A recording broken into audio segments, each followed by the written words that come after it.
Én, Bácskai János, a Magyar Köztársaság Országgyűlésének képviselője, a Magyar Köztársaság Országgyűlésének képviselője, esküszöm, hogy képviselői tisztségem ellátása során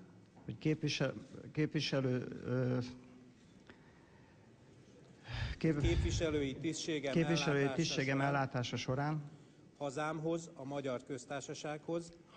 a Magyar Köztársasághoz és annak népéhez hű leszek.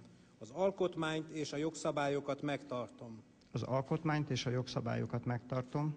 A tudomásomra jutott titkot megőrzöm. Munkám során választóim akaratához és megbízatásomhoz híven lelki ismeretesen járok el.